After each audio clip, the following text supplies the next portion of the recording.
Hello and welcome to the unfair difficulty in Pathfinder Kingmaker. If you hadn't had the chance yet to experience this wonderfully balanced setting yourself yet, rest assured it lives up to its name, and is currently an absolute slaughter to get through.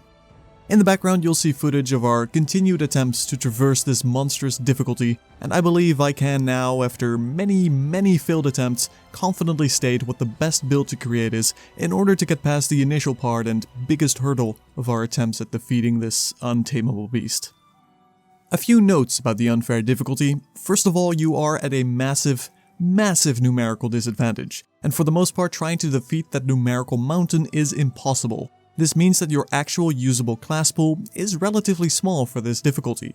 As of right now, you cannot customize the starter loadout of your main character or change anything on your companion's initial skill and ability sets, meaning you have to make do with this scenario. Except for one exception, which we'll get into in a moment. So, what actually works, and how can you get past this? There are a few different ways, but one that I believe is clearly superior. You could make a fighter and make him one giant piece of armor as a tower shield specialist with 27-28 AC or armor class, meaning the number to beat, and take the slowest but relatively safe route as you have a giant immobile tank that himself is no threat but should, in theory, stay alive. In this case, definitely pick Missile Shield as a trait, and the whole game plan here is to hopefully let your gnome companion arcane missile as much as he can and luck out on a few critical hits, hoping they do not crit you instead. As in Pathfinder, a natural 20 will hit you regardless of your AC. With enough reloads, you'll get through there eventually. Alternatively, you could build a highly crowd control oriented spellcaster. I would heavily recommend Color Spray as your chosen ability and go with a magus, wizard, or sorcerer, especially the latter as they have the most uses. In this case, I'd recommend a Sylvan Sorcerer for the extra pet body, or an Arcane Bloodline Sorcerer for the extra spell usage. This will struggle heavily with the final boss room, but with good positioning will make it through the rest relatively unscathed. However, I'd advise to forget both of these options and instead go for what I believe to be the strongly superior choice, and that is with a specific divine class and build which offers the most consistent way to get through this set of encounters with the fewest reloads necessary.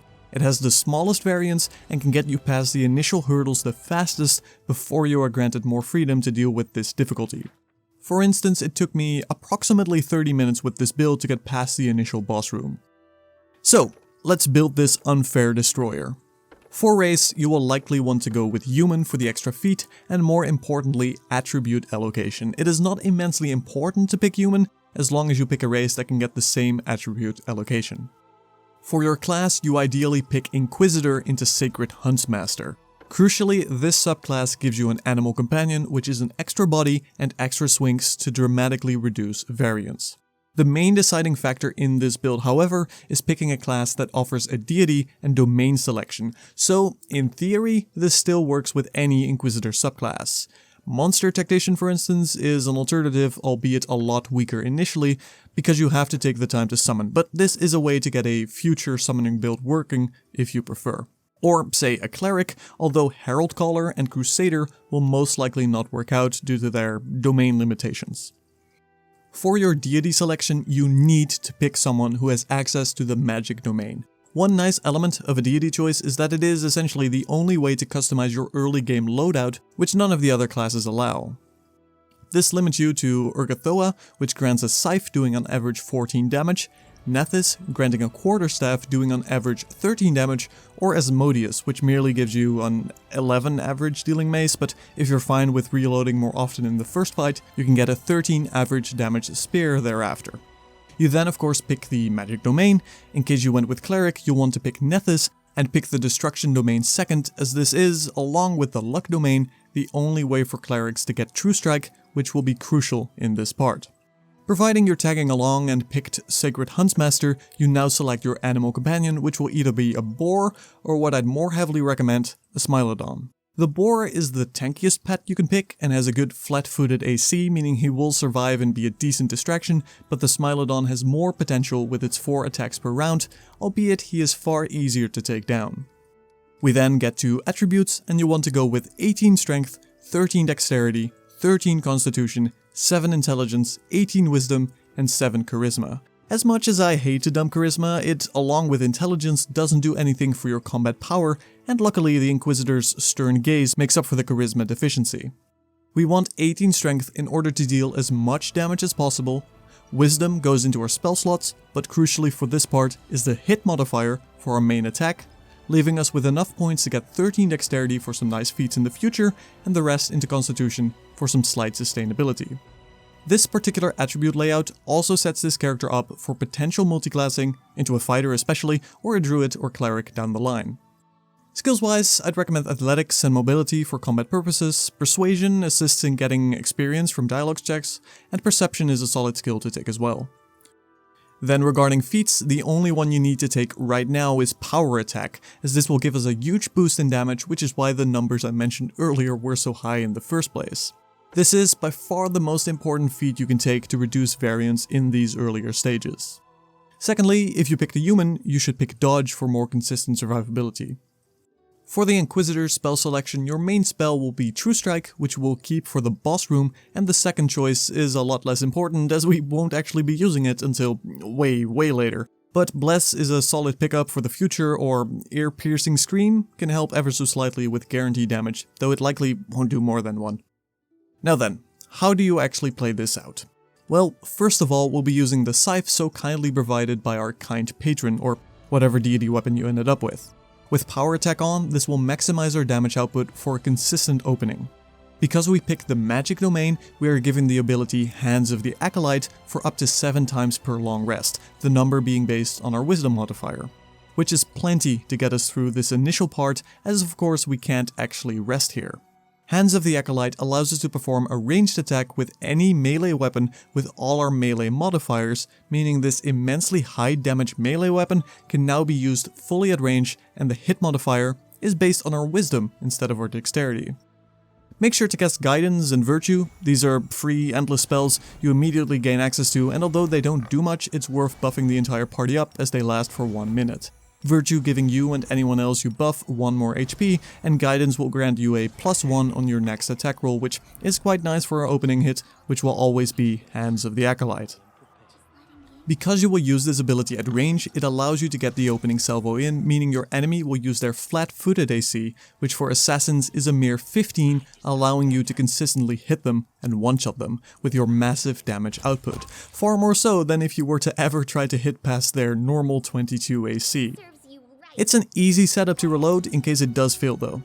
So in short, start a fight stealthed at ranged, cast Hands of the Acolyte, and if you time it well enough you can pause the game and initiate a charge order to your melee companions. I would on that note strongly advise to give Lindsay the chain armor, a shield, and a melee weapon. Charge itself is also an ability that we'll be using on our main character and other melee companions. This gives us +2 on our 2 hit rolls at the cost of -2 AC. The most important thing on the unfair difficulty is to reduce the amount of enemies as quickly as you can, because they get far more hits in and are far more likely to kill you. Charge as such is a great way to try and alpha strike 1 or 2 enemies on your engagement turn.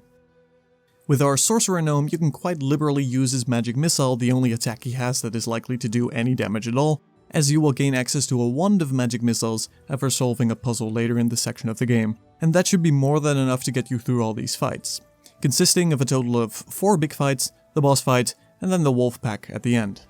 As long as you position properly so that you can get an opening with Hands of the Acolyte, allowing you to take down 1 enemy and follow this up with charges from your other characters so they are the main targets of enemy damage, you will have no problem with this build on the unfair difficulty throughout these stages.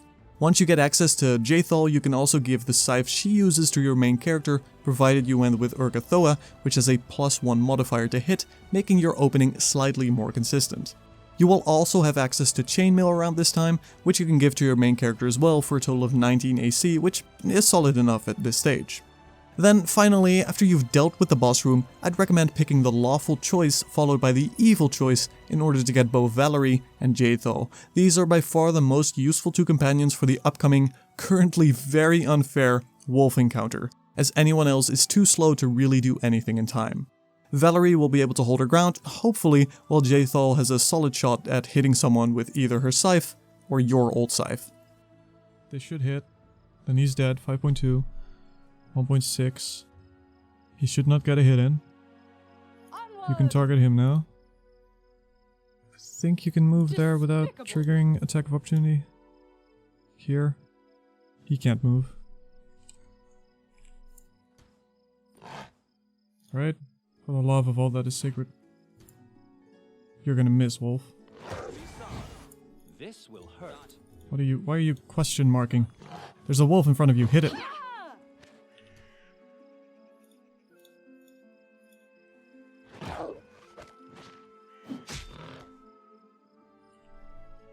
Daze doesn't work on animals now.